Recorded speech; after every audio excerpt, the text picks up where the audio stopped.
Greetings, ladies and gentlemen, and welcome to this latest edition of Tales from Outer Space. Hope you enjoy.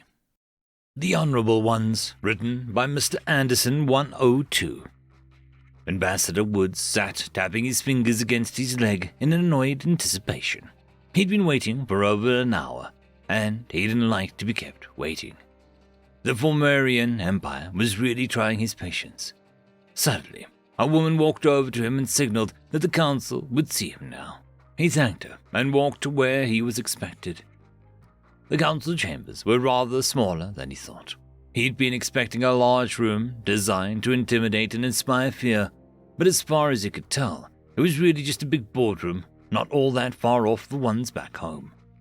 One of the speakers seemed to realize that he was there and welcomed him. "Ambassador Woods of Sol, it is an honor to meet you. We have never before seen a race come from so close and yet seem like they came from a place so far." Council member Maluksha was the only herbivore on the council. Her race was known as the Voltolotos, a massive 9-foot-tall race, of which was basically a bipedal moose people.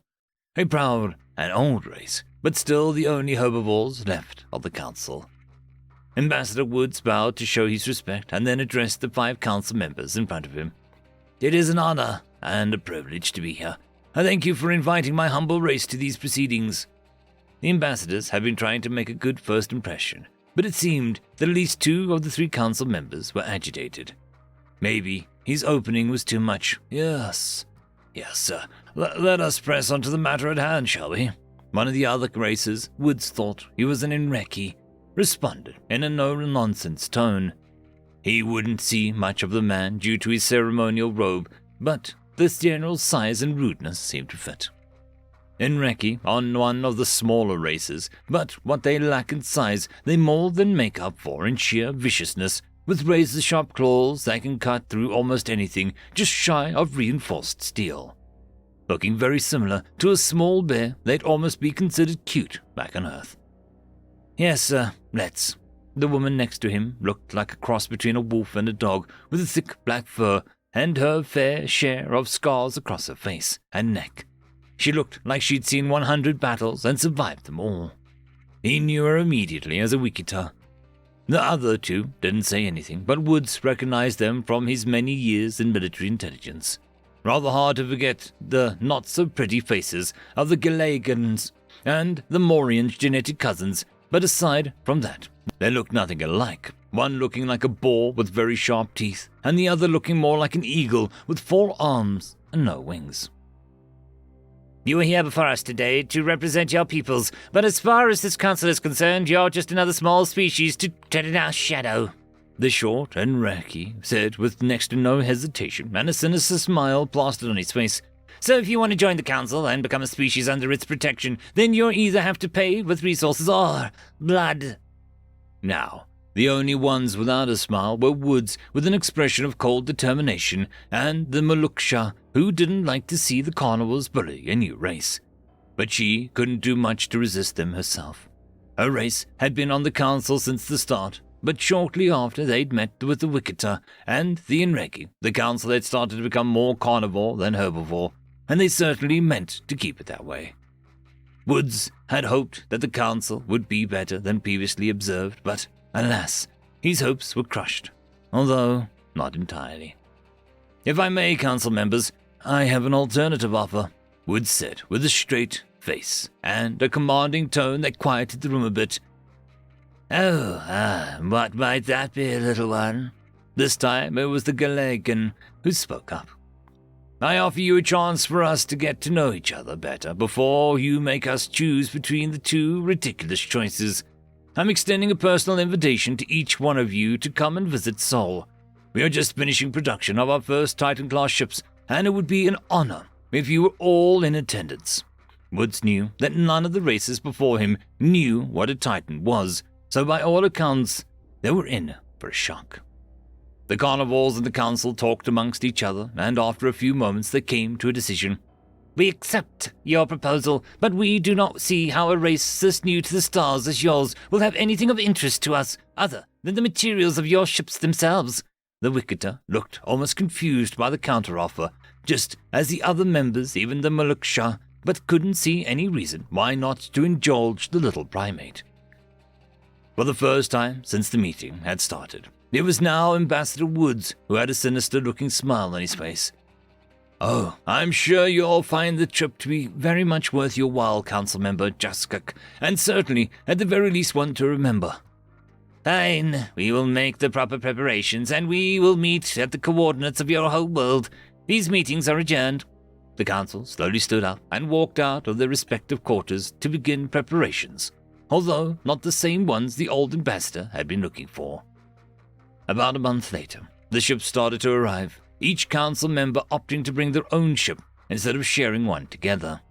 The Inreki and the Wicketa had both brought their biggest warships to be intimidating, while the Galagans and the Morians had opted instead for the smaller but significantly faster and more maneuverable ships, each capable of delivering quite a nasty little punch with enough high-powered lasers to melt the Eiffel Tower in an instant 5 times over.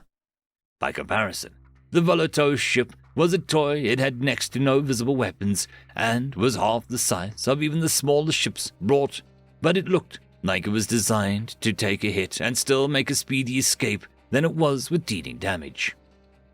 Ambassador Woods sat aboard the space station, Hadfield, looking at the command console in eager anticipation. It had taken almost a full month, but finally they were all here and ready for the show. He tapped a few buttons on every council member's popped onto his screen at roughly the same time. "Hello and welcome to Sol, also known as Earth.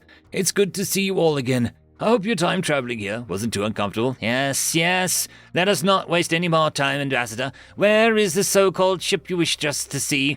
As far as our sensors can tell, your station is the only one orbiting your world, and what few ships there are couldn't impress a child, let alone this council.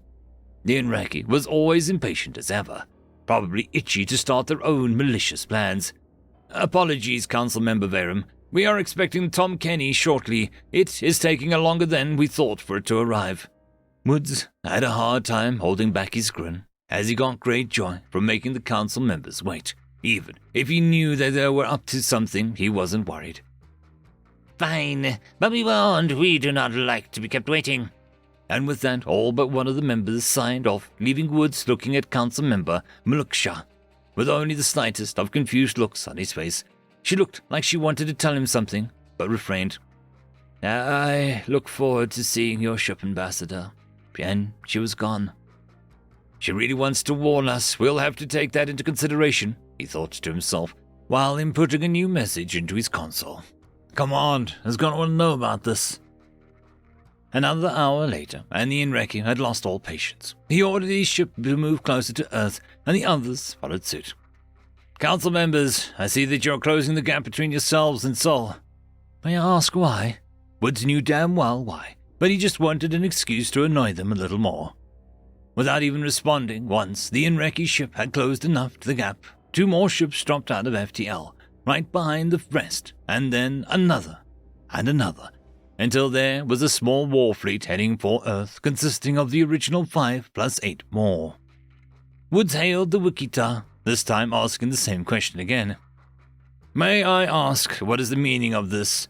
It appears you have a small invasion fleet heading towards Earth." His calmness should have been a dead giveaway. They'd done similar attacks on other worlds and races, but none had been so calm during it. "It is simple. You are weak, we are strong. We will take your race to use as slaves, and your resources to enrich our own.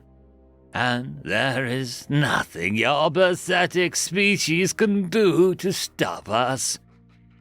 With that said, she ordered her crew to fire at the space station, Hadfield, but just before the charged laser shots hit the station, they hit something else instead. Admiral Rimmer had been waiting for the Tom Kennedy for exactly the right moment to make his presence known, and hostile forces attacking Earth seemed like the perfect time. He ordered his Titan-class warship between Hadfield and the alien forces, and when their lasers hit him instead of the Hadfield, he ordered the cloak dropped and all weapons batteries to begin firing on the lead ship first.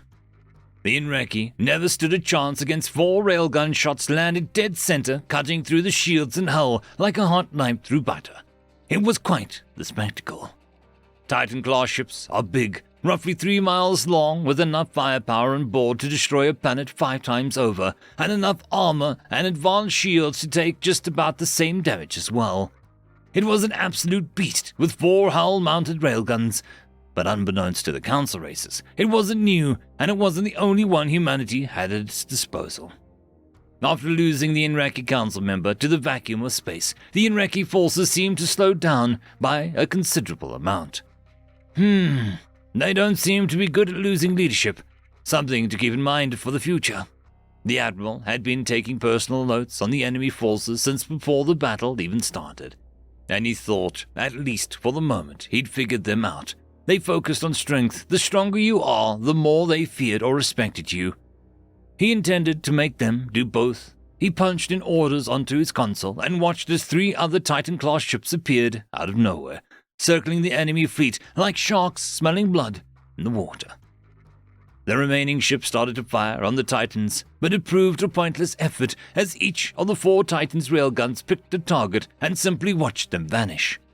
The only ships that seemed to be able to do anything against the Titans were the Galegans and the Morians.